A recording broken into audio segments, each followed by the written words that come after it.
Welcome. I'm Liza Turcotte with Blackbaud Healthcare Solutions, and I'm so pleased that you can join Ellie and me for a conversation about grateful patient and family fundraising at UNC Health. This team has made some really intentional and strategic adjustments to their program in recent memory, the outcomes and results of which are really impressive. We're eager to share those with you today. We started working together, Ellie, about 18 months ago, when your team started to explore some new and fresh ways that analytics could be part of your methodology. And it's been really fun to stay in touch and learn about the types of things that we're getting ready to share with our colleagues today. So before I say anything else, Ellie, you're the guest, you're the star of the show today. So I'd love for you to introduce yourself first. Well, Liza, it's a pleasure to be here with you today. You and we seem to go back quite some time, and I've truly enjoyed our partnership and friendship. I am the Executive Director of Healthcare Philanthropy for UNC Health, and I've been in that role for a couple of years now. I should say that prior to that, I was actually Senior Director of Development for the Cancer Center at UNC Health and did frontline development work there for almost 15 years. And prior to that, I worked as VP of Development in the museum world. So all in all, I think I'm dating myself, but I think I have over 30 years in development experience in my background. Yeah, well, Ellie, it's always good to see you. We appreciate your partnership today and, on so much more, of course. For those of you on the other side of the conversation whom I haven't had the opportunity to meet yet, I'm with you today, and I've been with Ellie and the team at UNC Health Foundation for a couple of key reasons. The first of which is that I have a professional passion for data-driven fundraising, especially in healthcare. I come to my time at the company having been a healthcare fundraiser, a consumer and end user of analytics myself, and I've been a member of our analytics consulting team for the bulk of my career at the company. And that's given me a really interesting vantage point on high performing teams like UNC Health Foundation. So Ellie, there's a lot to know about UNC Health, of course. We'll cover a lot of that in sort of good winding conversation today. But one of the things I've particularly appreciated gaining some insight into and an understanding of is the culture at UNC Health. It seems to me that it's really influential and important, not just for grateful patient and family fundraising, but for the all of the ways rather that, your team thinks about how you all help, achieve the mission of UNC Health. So perhaps that's a good starting place for us today is a little bit of insight for everybody about that culture. I agree, Liza. I think that this is a particularly important time for all of us to sort of take a temperature check on where we are with our culture and what that looks like. I think that when I think about our culture at the UNC Health Foundation, I would describe it as first and foremost a culture of kindness and a culture of gratitude. But that's not to say that we are laid back about what we do in our mission, because we are also extremely intentional and disciplined in everything we do. So even during this challenging time, we've had ambitious metrics and goals for our development team, and we have really stuck to that. And I'm proud to say that our team exceeded our goals, our fundraising goals this last fiscal year. It was actually our best year ever. Congratulations. So we could not be more thrilled about that. And our CEO, Leslie Nelson Bernier, almost every meeting, she reminds us that we need to lead with grace and flexibility. And I really love that term right now because it shows that we are definitely a place that cares about our colleagues.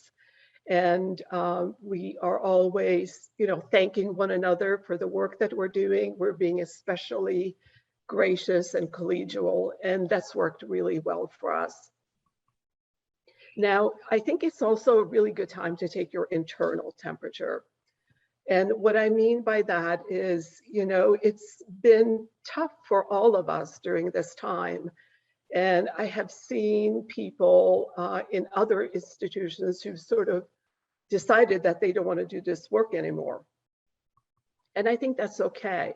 So I think when you check your internal temperature, you should really ask yourself, why do I work in development?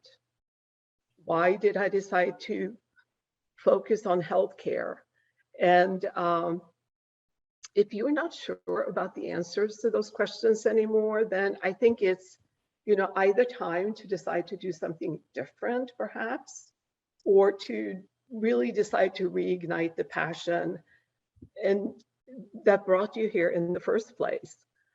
Because working with patients who have had profound disease and heroic treatments, that's really a privilege. And that's what really needs to get us fired up. Fired up is part of the title of our session today. And it's really a call to action for everyone here to, what is your organizational temperature? What is your internal culture and temperature? And how can we decide to push forward to do this important work? This is definitely not a time to do this work half-heartedly. That's not an option for us. And so we are definitely pushing forward with heart and might, you might say. I love the way you said that, heart and might. That'll, in the best possible way, stick in my brain when I think about grateful patient and family fundraising. And, your team has a lot of experience with this type of fundraising. You've been working with grateful patients and families for a number of years. So I'd love to get your perspective and experience on something that I hear from our colleagues a lot when we're talking, particularly colleagues who are in earlier stages of their program than you are, that, at times it can be a bit of a hurdle, at worst an obstacle. And that's, the volume of, it's not the volume of patient interactions, but it's the volume of data that comes along with that in development work. It can just sort of be an avalanche of things to sort of consume and think through.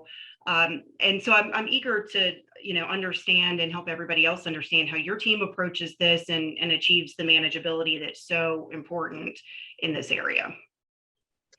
Well, we've been doing grateful patient work for a very long time. The early days when I started working for the Cancer Center, I don't think that grateful patient fundraising was even a term.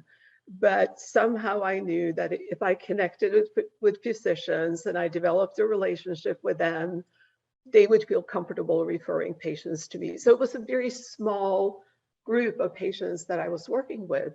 But then this became, a huge deal. And we all have, most of us have formalized grateful patient fundraising programs now, which is wonderful. But part of the challenge that we're faced with is that we are, as you said, getting an avalanche of patient names.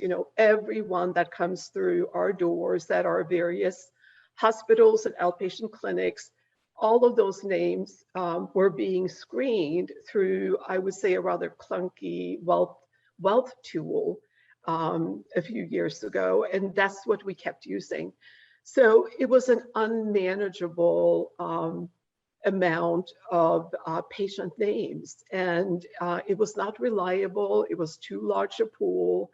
And I remember talking with you about this the very first time we met, because you were asking me, what are you hoping to accomplish with becoming more data driven in this work? And I think my response was, right now it feels like, we're looking for a needle in a haystack. Our development staff would constantly say that.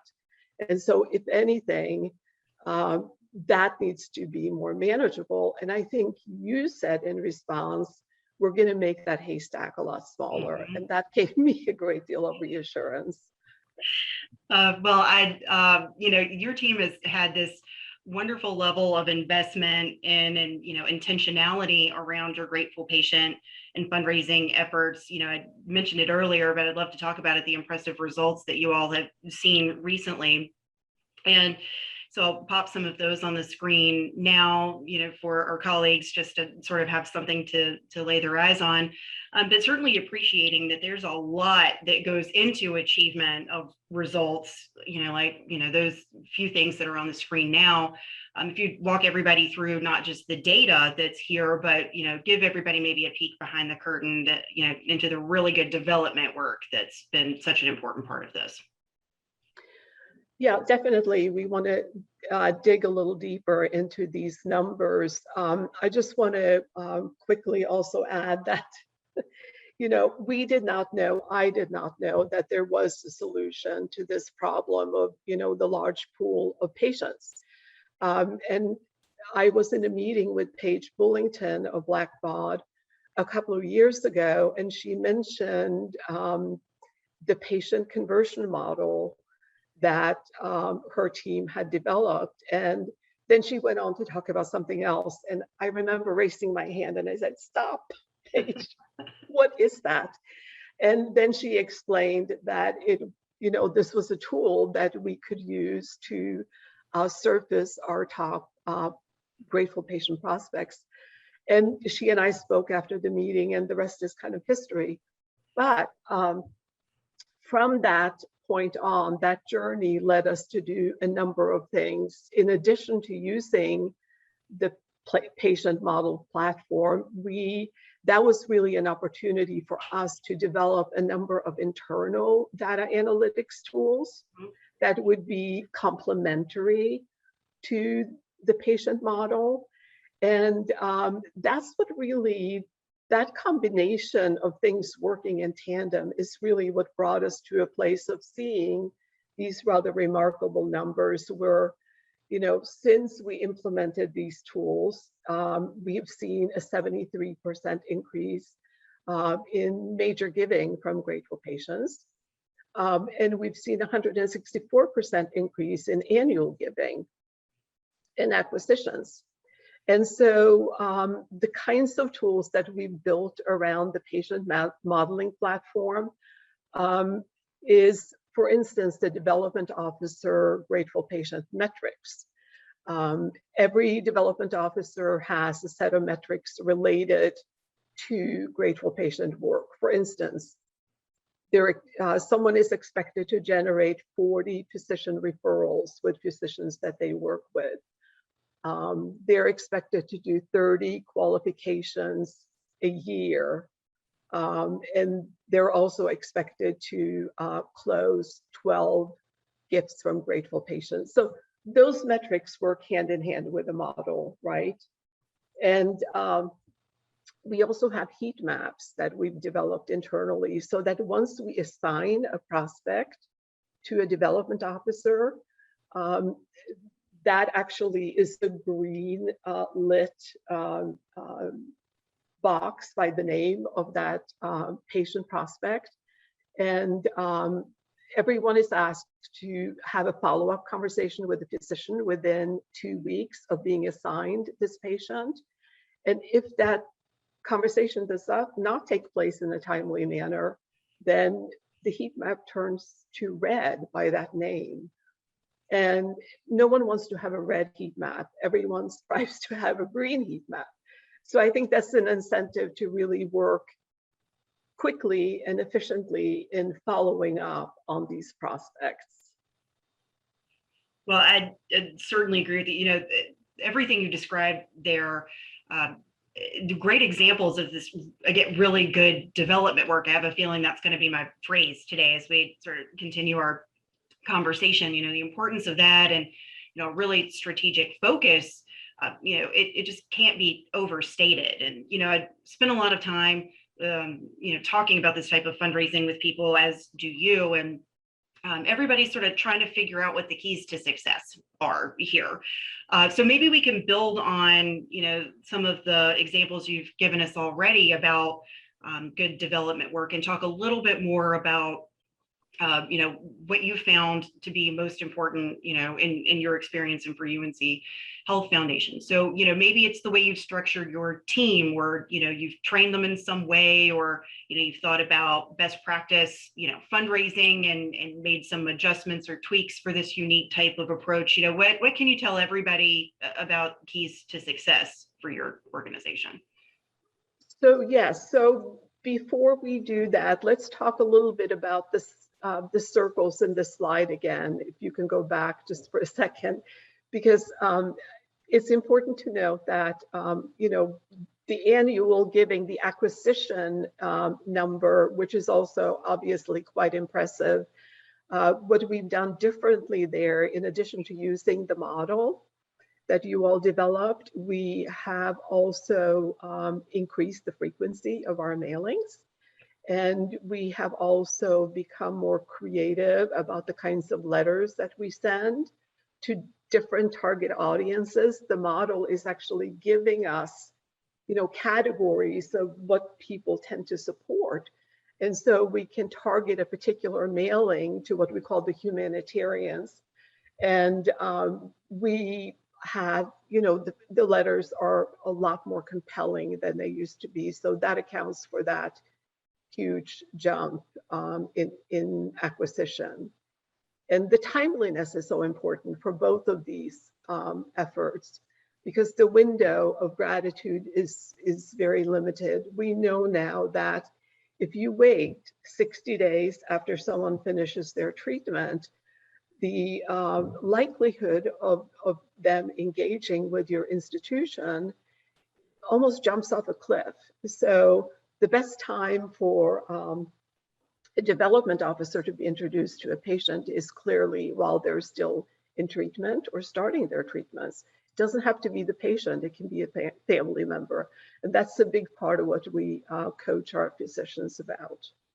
Well, I'm glad you called that out really directly.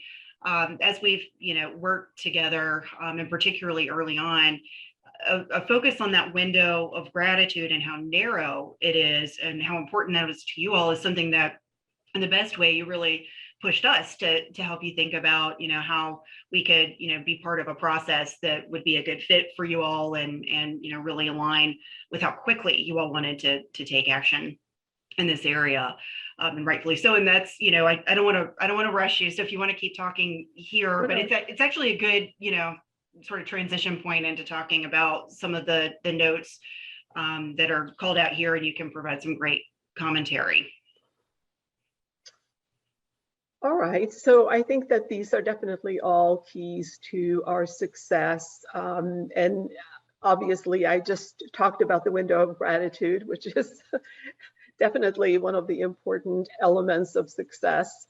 And what I said earlier about being intentional and disciplined, that's critically important in all of this. Unless you're intentional, things really don't happen.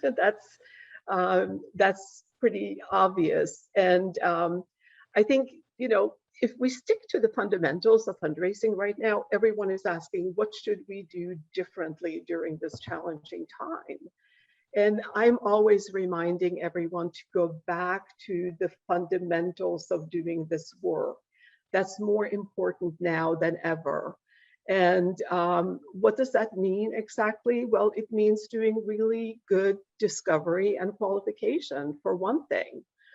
This is not a time to pull back on reaching out to grateful patient prospects and having conversations. You may probably not be able to meet them face to face quite yet, but you can easily do excellent qualification on the phone. It's all about asking the right questions. It's about listening more than talking. Asking a simple question like, for instance, when you can travel again, what are some of the things on your bucket list?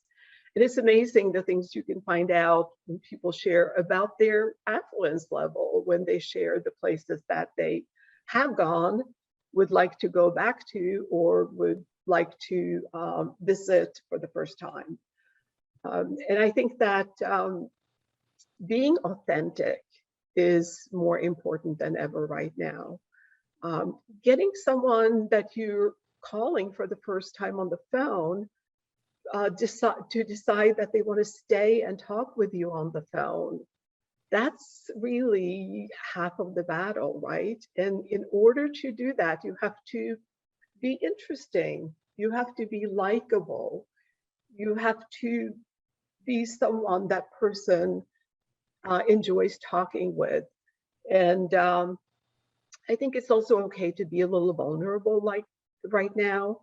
You know, we have always kept that line in the sand of, you know, it's okay for a prospect to share about themselves, but it's not okay for us to share. Well, there's still that professional line, but I think it's okay for us to share a little more about ourselves right now, our families. Prospects and donors are very interested in hearing about that. And I think it's perfectly fine to share to a certain point. And then keeping your pipeline alive and well and lean. You know, don't keep people in your portfolio who are not responsive and who are probably not going to give. And stop doing the things that are not generating that return on investment. You know, put those things aside and focus on the fundamentals, focus on reaching out and talking with prospects. Take out the trash of things that you don't need to be doing right now. I think, you know, every person in a leadership position overseeing a development team would agree that that's perfectly fine, and to focus on your portfolio. And paying attention to mid-level donors, those institutions that did that in the last year and a half, they've done really, really well. And those are people who already know us and love us. And I think that that is a great pool of people to focus on. And working with your assigned physicians, you know, very important right now. Some physicians have been more available to us than others, but you know, by and large, physicians have been pretty available because they've not had to meet with us in person or go to a conference room or go to a place. You know, we've had wonderful success with phone meetings and Zoom meetings with physicians. And we really empower. You mentioned coaching and training. We do a lot of training of our physicians still. We have a great many wonderful physician champions, and we empower our development officers to be that go-to expert for their assigned physicians. And I can think of one person in particular on our team who has developed such great relationships with her assigned physicians that they text her, you know, if they're seeing a grateful family, a patient, they'll immediately text her so they won't forget. And it's almost like they have their own little app thing going on their phones. It works really, really well. Those are really wonderful examples, and appreciate, you know, you sharing that and those kinds of insights with everybody. I know we've got some, you know, an opportunity as we keep talking today to dig a little bit deeper on some of the things that you've discussed, in particular, you know, the focus that you all have on working well with physicians and your physician champions. You know, and before we head there, though, let me ask you a question. Do you want to talk a little bit more about some of the data that help you on that path to get you know, focused on these keys to success, and some of the things that you mentioned, you know, building pipeline, lean portfolios, taking out the trash, resonate with me so very much. You know, it's yet another thing I think you said really, really wonderfully, and I'll like underline, you know, bold and highlight for everybody on the other side of this conversation. You know, development offices are very busy places, right? Like they really should be. So it's important that, you know, there's good decisioning around the strategic, right on down to some of the more tactical aspects of what we do every day. Yeah, definitely having the right data tools in place. That's become more important than ever, I think. And so much of what we do now is data driven, and our decisions are informed by data, not exclusively. I mean, obviously, when you take the data that you have from your patient modeling, and you combine that with intelligence from, we're an academic medical center. So several of our patients are also alums, and they're already in our donor database, and we can just, walk across the campus or call a colleague and talk about, not about the person as a patient, because that's obviously a HIPAA issue, but we have access to so much more information about that particular patient that we can resource. And I think that the intelligence of, the physician, they can add so much to the data, but it's the base, it's the compass that you need to point you in the right direction. And Stephanie with Blackbaud, whom I had a conversation not too long ago, said to me, because I had some questions about the data, and I think in the beginning I expected it to be perfect. Well, it's not going to be perfect, but it's going to lead you in the right direction. It may not, as Stephanie said, take you to the North Star, but it's going to point you in the right direction and use all the intelligence around you that's available to you. You'll be in great shape. And I think that's so true. Right. Make that haystack smaller. Right. Exactly. So is it okay if I share with everybody a little bit more about, how we've helped you make that haystack just a little bit smaller? Since we've referenced it a couple of times, it might be good just to provide everybody some quick framework on our way to talking a little bit more about physicians, so they can sort of understand, again, when you work with your physicians, the type of data that's helpful. Yes, I think it would be helpful for our audience today to understand what exactly are they talking about, because you can speak to that a lot better than I can. Sure. Okay. Yes, can do. So, modeling, we've used that word a couple of times in conversation, and in its simplest sort of definition, it's a statistical technique, and it leverages known information about prospects and donors to help in a predictive way answer questions, right? So when we talk about it, of course, in the in our world, we're talking about fundraising questions, and questions, we all have plenty of them, and some of them are harder than others to get good answers to, right? And so, and modeling's part of getting those good answers.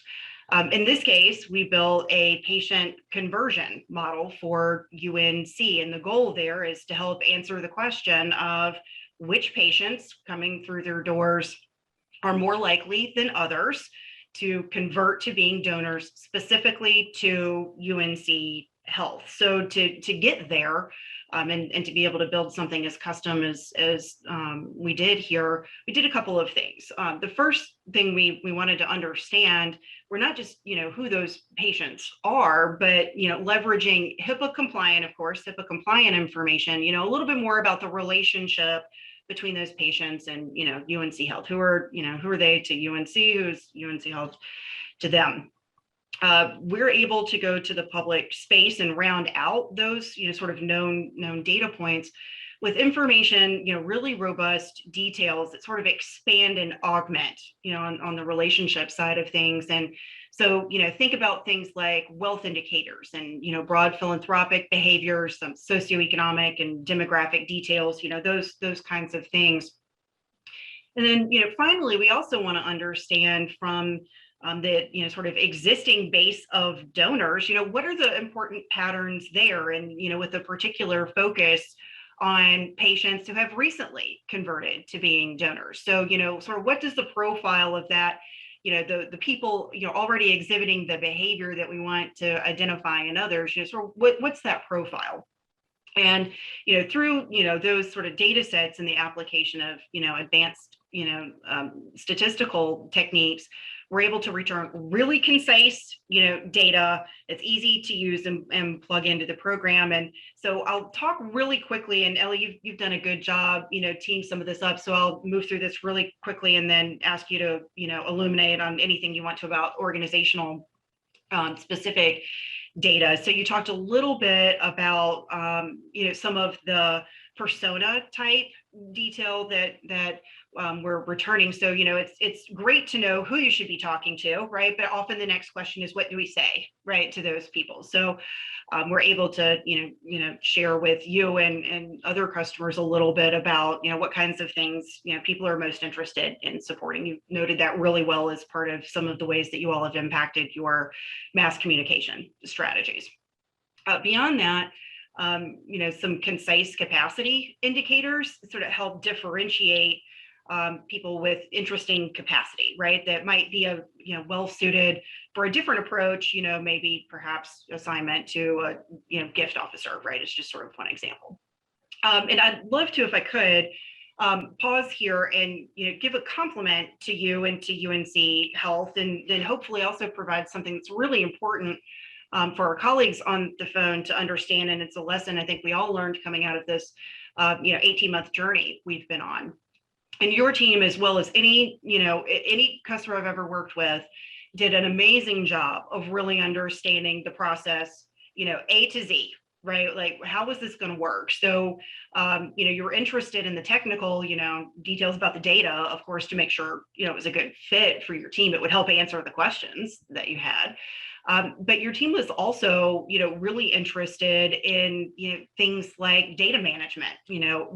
How would you send data to us? How would we return it to you? On what timeline? Who would you work with on our team to do that? And so it really meant that by the time data were ready to return to you, you could just hit the ground running, right? And, so you could consume the data well and easily, but you could also, think really proactively about what success was going to mean to your organization and get the reporting in place and the tools in place that help, your team and us understand the types of outcomes that you detailed for everybody, at the top of the conversation. And then, of course, think about this organization specific data that's so important. So if you want to talk maybe quickly about that, and then, I know you've got some other things about physician. Oops, sorry, bounced forward there. No, I think we can move on to that, Okay, because perfect. really we've talked about these organization specific factors. And I think just to conclude that part, I think we've gotten the workflow down to a science now. I agree. Which is so incredibly important. So thank you for that overview. And so this is the physician champion checklist that we use, and I would bet that every organization represented here today does have something like this to qualify whether or not a physician is indeed a champion. I don't have to cover all of these. I'm just looking at the time, but you can certainly go take a photo of the slide. These are qualifiers. We qualify our physicians as well as our patients, and then we deploy our development officers across the enterprise accordingly. So a good checklist to have as you work with physicians and train your development officers in how to figure out if someone is a physician champion or aspires to be. And so I agree. I think this is, a really beautifully straightforward, while being comprehensive, bit of insight into how to qualify physicians. You also have some interesting data that you keep an eye on that's helpful to your team. Could you walk everybody through that quickly too? Yeah, we actually give each of our physician champions or partners a score. And so we have come up with an analysis that works pretty well. We base that score on the number of appointments they have with the development officer in the year, the number of prospect reviews they have with the development officers, the number of referrals they send our way. Have they been trained, or are they willing to be trained in grateful patient work? And the number of Blackbaud rated A patients they have, the number of D patients they have, these happen to be the top rated prospects. So it's the depth of their patient portfolio that we look at very carefully, and the sum of gifts that they have helped generate in the fiscal year. And all of that is combined into one composite score for each physician. It's a great tool to use to determine, do we have enough development officers assigned to neurology, oncology, cardiology? Do we need to double or triple up because they're generating so many quality prospects? It's been a great tool for that. And it's also a wonderful tool to decide, okay, maybe that department doesn't really need a development officer because they're not generating really a return. So a great management tool, and really very useful for development officers as well. And you've provided a really, I think, perfect way to wrap up today, and that's with a video, right, that really provides through the lens of a grateful family and a physician champion the importance of the work that you do. So maybe we can pause for a minute, watch that video, let everybody hear it from the people with with whom you work every day, and then we can say our goodbyes in just a minute. Sound good? Sounds good. Thank you, Liza. We've always had a feeling of gratitude when anyone in our family has received good care. After Dr. David O'Lilla operated on our daughter, we decided that it was important for us to thank him and Dr. Carey for putting together the protocol and the surgery and the aftercare that she needed to become cancer-free. Lineberger Cancer Center is one of the best in the world, and to support the physicians and their staff here is a very good investment in the future. They are making amazing inroads in treatment of cancer. We have been blessed to have good care for our daughter, and we want the same care for others, and in this case we think it be a multitude of people who will benefit. When you have a child who says to you, "I have cancer," it really grabs your heart, and for us to be able to trust the people at Lineberger, from Dr. O'Lilla to the chemotherapy people to the lab people to Dr. Carey, to have the ability to trust that your child is in the best of hands, that's just a gift from God. There are a number of reasons why I hope and strongly feel that physicians should participate in our Grateful Patient program. Our job as physicians or nurses or other members of the healthcare team is to help patients and their families heal. And for some, instead of just being the patient or the victim of a disease, to be part of the fight to treat that disease is very cathartic and very healing. Many of the great things that an institution like UNC aspires to do requires significant amounts of funding, and the sources for that are tighter and tighter. So bringing grateful patients onto our team and allowing them to participate can help us do things that we otherwise wouldn't get to do. And that's part of our mission, is to do the great things that lay out in front of us. Well, I think that's, again, it's such a powerful way to wrap up today. And Ellie, I'll thank you for your time today, and again, throughout the entire relationship, you've been a great partner. And I'll also say thank you to the entire team at UNC Health Foundation, who's doing the important work of grateful patient, grateful family, and physician champion engagement. The results speak for themselves. And then, of course, thank you to everybody who prioritized the conversation today, made time to be here. We really appreciate your interest. And hope that there's something in here that's helpful to you on your own journey. So thanks very much for coming. Thank you.